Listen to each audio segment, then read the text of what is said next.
Сәлем оқушылар, бүгін бізде 4-ші В есептерді шығару жолдары, қағаз ақша өзендер деген тақырып сабағымызды бастаймыз. Бірақ бастамас бұрын каналымызға тіркеліп кетіңіздер, қолдау білдіріңіздер, сабағымызға кетіп. Бірінші суреттегі ақшаларға қара дейді. Және олардың қайсысы саған таныс? Мына жерде 200 теңге, 500 теңге, 1000 теңге, 2000 теңге және 5000 теңге бар. 2000 теңгелік, 5000 теңгелік ақшаларды ұсақтағаныңа қара дейді. Тағы қалай ұсақтауға болады дейді.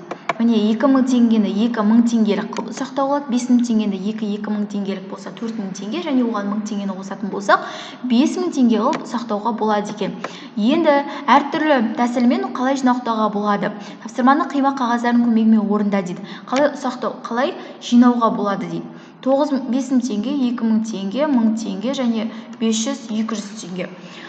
Бұл жерде қалай қима қағаздардың көмегімен орында дейді. Міне, мына жерде барлығы қараңыздар. 5-ке 2000-ды қоссақ 7000, 7000-ға 1000 теңгені қоссақ 8000 және 8700 теңге бар екен. Енді бұны біз былай жинақтауға болады. 5000 теңгеге қоссақ болады 1000 теңгені, сонда бізде 6000 теңге болады. Міне, 6000 және 500-ге 200-ді қоссақ бізде болады 700 теңге, міне 700 теңге және 2000-ға 1000 теңгені қоссақ 2000 қосу 1000 теңге бізде болады 3000 теңге, міне 3000 теңге және тағы қалай ұсақтауға болады? Міне 1000 теңгенің өзі бар мына жерде. 3000 теңге шықты, 1000 теңге шықты. Енді мына жерде 9000 енді шықпайды, е? Жақсы, мына есепке қарайық. Есіл өзенде теплоходпен серуендеуге 9 турист келді. Олар ересек адамдарға арналған 9 турист келіпті. 9 турист және ересек адамдарға арналған 1000 теңгелік 3 билет. 1000 теңгелік 3 билет және балаларға арналған 500 теңгелік 6 билет сатып алды. Барлығы қанша десе қосамыз. 1000-ға 3-ті көбейтсек 3000, қосамыз 6-ға 500-ге 6-ны көбейтсек, бұл да 3000 теңге және бізде жауабы 6000 теңге. Келесі. Есіл өзенінің теплоходпен серуендеуге таңертең 50 турист, ал түсте 120 турист келді. 120 турист. Ал кешке келгендер түстегі туристерге қарағанда 3 есе артық. Қосамыз және оны 3-ке көбейтеміз. Түсте келген туристерге қарағанда кешке неше турист артық келді? Ал кешке 3 есе. Түстегі туристерге қарағанда дейді, түстегі 120 ғой. Енді біз осыны тауып алайық. 120-ға 150-ді қоссақ 170. 170-ті 3-ке көбейтетін болсақ 510. Енді 510-ды 120-ға бөлеміз.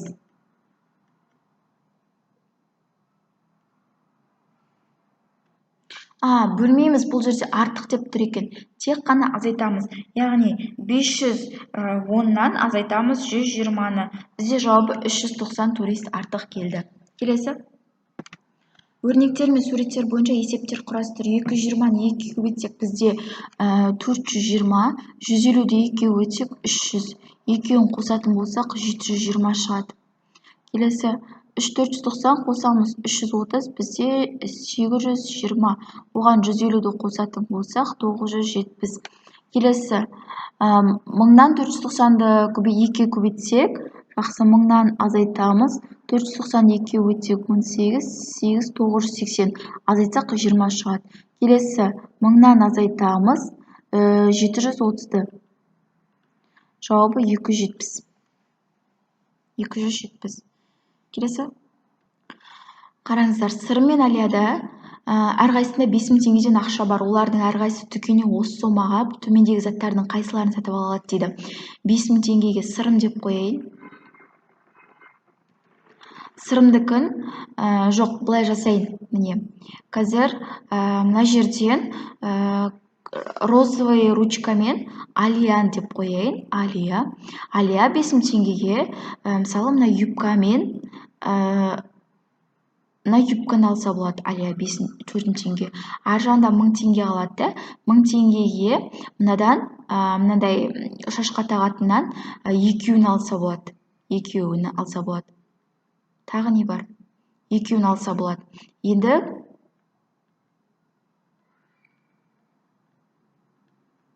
мына жерден көк ручка алайын да. Көк ручкамен сырым деп қояйын.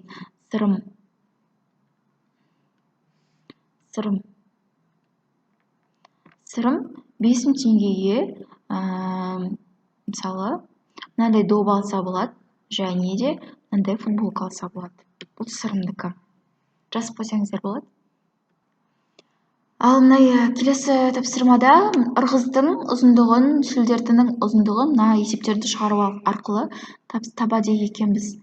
Қараңыздар, 580-ді 5-ке бөлсек 116. 196-ны 4-ке өтсек 24, 2 ойда 36, 38, 3 ойда 784. Енді 116 мен 784-ті қосатын болсақ 10, 8, 900. 900-ден 307-ні азайтатын болсақ 3, 9, 593. Келесі, 182-ні 5-ке өтсек 10 бір ойда, 8 бесім 40, 41, 4 ойда 910, 910-ға 45-ті қосатын болсам 955. Енді одан 453-ті азайтатын болсам, бізде 502 шығады. Келесі, 1000-нан мына екеуін бөлейік, 226. 1000-нан 226-ны азайтатын болсақ, 4, 7, 774. Енді одан 62-ні азайтатын болсақ, 712. Келесі, 708-ді 3-ке бөлсем 236. Енді 576-ға 236-ны қосатын болсам, 12 бір ойда, 11 бір ойда, 5, 7, 812. Одан 12-ні азайтатын болсам, 800. Келесі, 950-ді 5-ке бөлетін болсам 190 болады. Енді қосамын, мына екеуін көбейтетін болсам 8, 18 бір ойда 6, 7, 788. Енді қосатын болсам 8, 17, 8, 978. Келесі 672-ні 4-ке бөлсем 1, 27 болатын болса 6, 24, 38, 8. Жақсы, 900-ден 557-ні азайтатын болсам 3, 9-дан 5 азайтатын болсам 4, 8-ден 5 азайтатын болсам 3. Енді одан қосамын 168-ді, 8-ге 3-ті қоссам 11 бір ойда, 4-ке 6-ны қоссам 10 ойдағымен 11 бір ойда, 3-ке 1-ді қоссам 4 ойдағымен 5. 511. Енді келесі 790, мына екеуін көбейтетін болсам 36 3 ойда, 28 1, 3, 7. Азайтамын 160-ті, қосамын 269-ды. Азайтатын болсам 6, 5, 5. Оған 269-ды қосатын болсам 15 бір ойда, 11, 12 бір ойда, 7, 8. Жауаптар осындай. Ал келесі теңдеулерді шеш. Біріншісін шығарайын. X көбейту 7 тең екеуін азайтатын болсам 6, 5, 56. Енді X тең 56 бөлемін 7-ге. Сонда X-іміз тең 8-ге. Келесі 502-ден 2-ні азайтсақ 500 көбейту A тең 10 мың. A тең 1000 бөлу 500. Сонда A тең 2. Келесі X қосылған 30-ды 5-ке өтсем 150 тең 365. X-іміз тең 365, азайту 150. X-іміз тең 215. Келесі X бөлемін 4 тең 78, және X-іміз тең 78 бөлемін 4. 78 ба? 78 ол. 8, 9, 9, иә. Енді бөлемін көбейту 4 тең. X тең 32 3 ойда, 8 4-ім 21, 7 4-ім 28, 31, 312 шығады екен жауабы. Және бұны тексеру керек, айтпақшы. X-тің орнына 8 апарып қоямыз. 8 көбейту 7 тең 56, 56 тең 56 деп тексереді екенбіз. үш жас саяхатшы Айдос, Марат, Олжас қайықпен екінші өзеннің бір жағасына өту керек екен. Бұл жерде мынандай әдіс қолданса болады. Мысалы, Айдос пен мына Олжас екеуі бірігіп өтіп, қайықты обратно жіберуге болады. Сол кезде Марат өзі